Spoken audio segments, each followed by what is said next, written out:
ಯೂಟ್ಯೂಬ್ನಲ್ಲಿ ಎಪಿಕೆಎಸ್ ಕಂಪನಿಯ ಜಾಹೀರಾತಿನಲ್ಲಿ ರೈತನೊಬ್ಬ ನೀಡಿದ ಪ್ರಶಂಸಾಪತ್ರದ ವಿಡಿಯೋವನ್ನು ನಾನು ನೋಡಿದೆ. ನಂತರ ನಾನು ಕಂಪನಿಯನ್ನು ಸಂಪರ್ಕಿಸಿ ಅವರ ಉತ್ಪನ್ನಗಳನ್ನು ಖರೀದಿಸಿದೆ. ಪ್ರಸ್ತುತ ನೆಟ್ಟ ಕೇವಲ 60 ದಿನಗಳ ನಂತರ ಟೊಮೆಟೊ ಸಸ್ಯಗಳು ಕೊಯ್ಲು ಹಂತವನ್ನು ತಲುಪಿವೆ. ನಾವು ಪ್ರತಿ 8 ದಿನಗಳಿಗೊಮ್ಮೆ ಬೆಳೆಗಳಿಗೆ ನೀರುಣಿಸುತ್ತೇವೆ. ಹಿಂದಿನ ವರ್ಷಗಳಲ್ಲಿ ನಾವು ರಾಸಾಯನಿಕ ಗೊಬ್ಬರಗಳನ್ನು ಮಾತ್ರ ಅವಲಂಬಿಸಿದ್ದೇವೆ.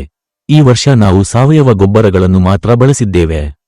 ಪರಿಣಾಮವಾಗಿ ಸಸ್ಯಗಳು ಅಸಾಧಾರಣವಾಗಿ ಆರೋಗ್ಯಕರ ಮತ್ತು ದೃಢವಾಗಿ ಬೆಳೆಯುತ್ತಿವೆ. ಸಾಮಾನ್ಯವಾಗಿ ಎಕರೆಗೆ 2000 ಪೆಟ್ಟಿಗೆಗಳವರೆಗೆ ಇಳುವರಿಯನ್ನು ನಿರೀಕ್ಷಿಸಬಹುದು.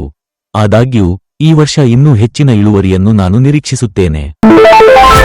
ನಮಸ್ಕಾರ, ನನ್ನ ಹೆಸರು ಗಿರಿ. ನಾನು ಕೊಯಮತ್ತೂರು ಜಿಲ್ಲೆಯ ಕಿನತುಕಡವು ಪ್ರದೇಶದಲ್ಲಿ ಕೃಷಿಯಲ್ಲಿ ತೊಡಗಿಸಿಕೊಂಡಿದ್ದೇನೆ. ನನಗೆ ಒಟ್ಟು 13 ಎಕರೆ ಭೂಮಿ ಇದೆ. ಇದರಲ್ಲಿ ನಾನು 7 ಎಕರೆಯಲ್ಲಿ ತೆಂಗಿನಕಾಯಿ, 3 ಎಕರೆಯಲ್ಲಿ ಟೊಮೆಟೊ ಮತ್ತು 1 ಎಕರೆಯಲ್ಲಿ ಬದನೆಕಾಯಿ ಮತ್ತು ಗಿರಿಜಾಮೀನುಗಳನ್ನು ಬೆಳೆಸಿದ್ದೇನೆ. ಟೊಮೆಟೊ ಕೃಷಿಯಲ್ಲಿ 29 ವರ್ಷಗಳ ಅನುಭವದೊಂದಿಗೆ ನಾನು ಈ ವರ್ಷ ಹೊಸ ಕೃಷಿ ವಿಧಾನವನ್ನು ಅಳವಡಿಸಿಕೊಳ್ಳುವ ಮೂಲಕ ಅತ್ಯುತ್ತಮ ಇಳುವರಿಯನ್ನು ಸಾಧಿಸಿದ್ದೇನೆ. ರೈತರ ಪ್ರಶಂಸಾಪತ್ರದ ವಿಡಿಯೋವನ್ನು ಒಳಗೊಂಡ ಯೂಟ್ಯೂಬ್ ಜಾಹೀರಾತಿನ ಮೂಲಕ ನಾನು ಎಪಿಕೆಎಸ್ ಕಂಪನಿಯನ್ನು ಕಂಡುಕೊಂಡೆ.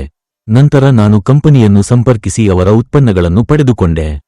ನಾಟಿ ಮಾಡಿದ 20 ದಿನಗಳ ನಂತರ ನಾನು ವೆಂಚುರಿ ಇಂಜೆಕ್ಟರ್ ವ್ಯವಸ್ಥೆಯನ್ನು ಬಳಸಿಕೊಂಡು ಅಭಿಮಾನ್ ಉತ್ಪನ್ನವನ್ನು ಅನ್ವಯಿಸಿದೆ. ತರುವಾಯ ನಾವು 12 ಲೀಟರ್ ಟ್ಯಾಂಕ್ಗೆ 200 ಮಿಲಿ FL77 ಮಿಶ್ರಣವನ್ನು ತಯಾರಿಸಿ ಬೆಳೆಗಳ ಮೇಲೆ ಸಿಂಪಡಿಸಿದ್ದೇವೆ. ಈ ಅಪ್ಲಿಕೇಶನ್ ಹೂವು ಬಿಡುವುದು ಮತ್ತು ಒಟ್ಟಾರೆ ಸಸ್ಯ ಬೆಳವಣಿಗೆಗೆ ಹೆಚ್ಚು ಪ್ರಯೋಜನಕಾರಿ ಎಂದು ಸಾಬೀತಾಗಿದೆ. ಪ್ರಸ್ತುತ ನಾಟಿ ಮಾಡಿದ ಕೇವಲ 60 ದಿನಗಳ ನಂತರ ಟೊಮೆಟೊ ಬೆಳೆಗಳು ಕೊಯ್ಲು ಹಂತವನ್ನು ತಲುಪಿವೆ.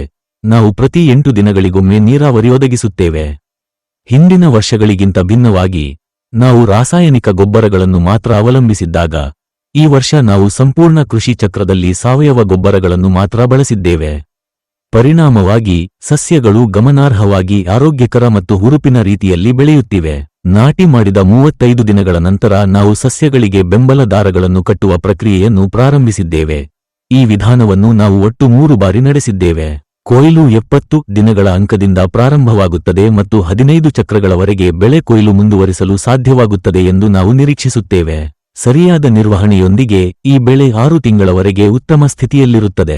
ಸಾಮಾನ್ಯವಾಗಿ ಎಕರೆಗೆ 2000 ಪೆಟ್ಟಿಗೆಗಳವರೆಗೆ ಇಳುವರಿ ಸಿಗುತ್ತದೆ. ಈ ವರ್ಷ ಅದಕ್ಕಿಂತ ಹೆಚ್ಚಿನ ಬೆಳೆ ಕೊಯ್ಲು ಮಾಡುವ ನಿರೀಕ್ಷೆಯಿದೆ.